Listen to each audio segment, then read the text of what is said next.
Hello, and this is Global Business Insights, where we look deeper at the headlines from a business perspective. Oil prices fell as an unexpected decision by the People's Bank of China cut its benchmark rates, pointed to concerns over China's economic outlook, and given that it is the largest oil importer, signals a weak outlook for oil demand. The People's Bank of China announced today that it cut the 1 year loan prime rate by 10 basis points from 3.45% to 3.35% and cut the 5 year LPR, that's the loan prime rate, from 3.95% to 3.85%. Brent crude, as we speak, is somewhat lower but still over $82 a barrel. Trump Media and Technology Group shares fell 0.6% today, reacting to the announcement that Biden would be withdrawing from the election in November, also endorsing Vice President Kamala Harris for the presidential nominee role. This implies fresh market volatility and uncertainty, and possibly an impact on the crypto and clean energy trade as analysts digest the news. Most believe, however, that policies will not change as we observe the process towards the Democratic Convention and watch for how this affects odds of a Trump presidency. Europe's largest airline by passenger numbers, Ryanair, today reported a sharp fall in profit, also warning it expects airfares to be materially lower than last year over the key summer months. Profit after tax fell 46% year on year to 360 million euros in 3 months from April to June. Billionaire Aliko Dangote has responded to deny that he called for suspension of diesel and aviation fuel imports, also debunking claims that the quality of diesel in terms of sulfur content did not meet the required quality standards. Analysts are calling for an independent verification on quality claims and implications, even as many urge for support of success of the refinery, which has a huge impact on the Nigerian economy. Business analyst Lekan Sote shared his views. In Nigeria, the Central Bank of Nigeria 286th Monetary Policy Committee meeting is holding today, tomorrow, and the committee will be concerned that still rising inflation at 34.19% in June and a real sector groaning under record high interest rates at 26.25%. The rate decision will be made tomorrow. A credit ratings company is being established to meet the unique needs of Africa's sovereign borrowers, set to be ready by next year, according to an African Union official. Albert Muchanga, AU Commissioner for Development, Trade, Tourism, Industry and Minerals, said the institution won't be owned by the regional bloc and will be independent and professional. Shares of CrowdStrike fell even further, now down about 13%, extending losses from a slump that we saw on Friday of 11% after a software update from the cybersecurity company caused outages for millions of Microsoft Windows users across the globe.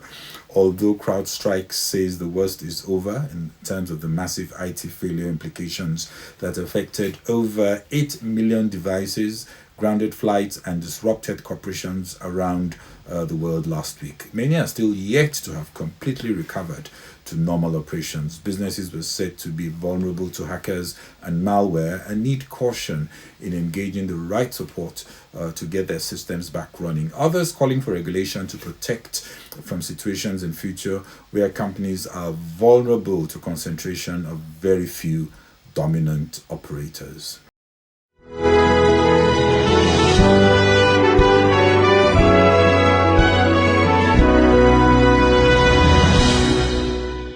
US listed shares of Ryanair Holdings fell 18% after the carrier said it sees materially lower airfares this summer than last year, as it also reported Q2 profits that fell 46% from last year. Ryanair profits after tax in the 3 months to the end of June was $392 million, way below the previous year. This was despite a 10% increase in passenger traffic to 55.5 million during the quarter. But prices have had to be softer than expected Also, the CEO said it's too early to presently provide meaningful FY25 profit after tax guidance. People will travel, but they want cheaper flights. Q2 demand was lower, in part due to the timing of the Easter break this year, some of which fell over March.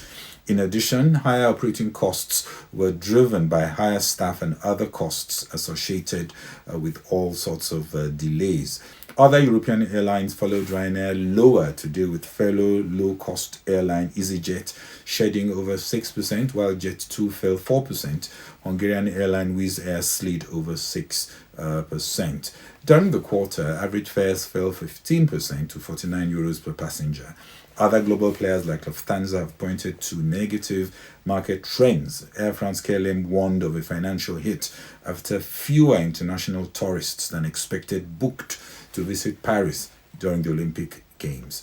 The US airline industry has been forced to cut fares on domestic routes for several reasons. First, this was due to an overestimation of strength of demand. Ryanair's chief financial officer Neil Sorahan said consumers are just a little bit more frugal and are a bit more conscious in how they're spending their money. No surprises with inflation biting wallets.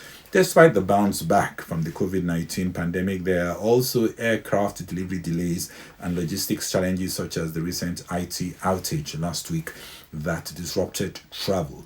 Ryanair CEO Michael O'Leary said today that the quality of Boeing's deliveries continues to improve, but still not sufficient to catch up to this summer's demand as prices were lowered to entice passengers. Limits in capacity owing to Boeing's safety crisis could have, in theory, driven up fares. Instead, had to offer deals to passengers to fill up planes. Ryanair is a bellwether stock reflecting continued tepidity in consumer sentiment globally, especially in Europe, also affecting demand for energy. Ryanair still says passenger numbers are likely to be up 8% overall this financial year. African finance ministers first considered setting up a new ratings agency in 2021 amid complaints of unfair treatment by the well-known international credit rating firms that they said lead to higher interest rates relative to what other emerging market borrowers and developed countries pay. We gather the task is being undertaken now by the African Peer Review Mechanism, African Development Bank, African Export-Import Bank, and the AU Commission, and is getting closer to operationalization. This is a huge plus if its focus on Africa implies more comprehensive and accurate scrutiny on the well-known risk factors and which courageously elevates the issues. It will be better accepted by African governments and addresses the old excuse that traditional agencies are biased. A better understanding of Africa will also help investors who are seeking viable investment outlets to move with more confidence. This should not be a shortcut to get lower interest rates or to understate risks and can lose credibility quickly if perceived as inadequate in the required depth. Many, and rightly so, have complained of the broad brush approach to Africa that has blocked fair access to investments and raised costs of borrowing needlessly due to often inaccurate assessments on risks. This is certainly going to help move the Africa Renaissance forward at a time of recalibration of investment dials and new interest in Africa. Aliko Dangote has spoken to the press, conveying frustrations with the regulators and the negative headlines on its push to ban diesel imports. Meanwhile, analysts are calling for independent inspectors certification by agencies nominated by the Nigerian Midstream and Downstream Regulatory Agency to review the product quality situation. It is possible that this may also be a case in which the refinery desulfurization equipment or process has settled into better sulfur data reads, noting that the regulators said the refinery is still in a pre-commissioning stage and not ready for a license to operate. Putting pressure on regulators or inspectors is also not the way forward. Senior Business Analyst Lekan Sote comments on the situation. Aliko Dangote of Dangote Industries Limited announced that the shares of NNPCL has been downgraded to 7.2%. Some argue or allege or suggest that, well, maybe because government is not supplying the crude it has pledged for the shares. You will notice that news report indicated that Dangote refinery imports crude oil from outside the country. And reasons for this could be, one, the fact that NNPC is unable to meet up with the quota allocated to it by OPEC because of obvious reasons of oil bunkering. And then also, both the Buhari government as well as the new government of President Tinubu have pledged crude oil for debts, like a debt crude oil swap. And then, of course, the joint venture partners, that is the international oil companies, the joint venture partners of NNPC in the mining of Nigeria's crude petroleum, will certainly insist on having their own quota so that they can supply to their own customers, not to default. Now, surprisingly, Ahmed Farouk, CEO of Nigerian or the National Midstream and Downstream Regulatory Agency, suddenly came out of the blue to announce that Dangote's diesel is of a lower quality than the one imported. But everybody knows that NNPC is the one that is importing petroleum products into this country. News reports indicate that a team of the members of the House of Representatives of Nigeria National Assembly visited Dangote refinery not too long ago, and Aliko Dangote was able to prove to them that indeed his own diesel was 80% or is 80% better than the imported one. Experts need to confirm this.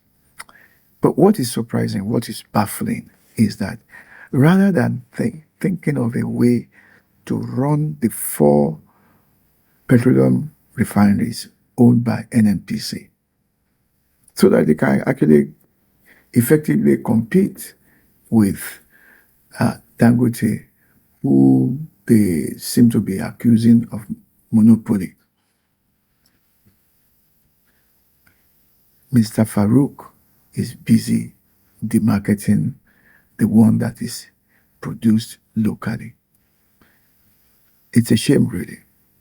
And it's funny that Aliko Dangote, rather than mind his business, seems to be losing focus. He wants to drop the ball by saying that he will no longer participate in the steel mining business. The NMDPRA needs to clarify the position, which may just mean commissioning fresh tests and certifications. It was a relief that Dangote denied asking for ban on diesel imports, and there could be an investigation on dumping of diesel and the possible need for higher import tariffs to protect local producers like Dangote. What everyone agrees is that being a pioneer strategic operation, Dangote Refineries is entitled to some protections, but these have to be transparent and shouldn't hurt competitiveness and energy security. European stocks were higher as global markets reacted to the news that US President Joe Biden had dropped out of the US presidential race. US stocks also opened higher. Well, that's it from me on Global Business Insights. This is Bodeo Shosami. Thanks for sharing and following or subscribing on Facebook, LinkedIn, or YouTube and X. Please send your comments. Again, thank you so very much for watching. Bye-bye.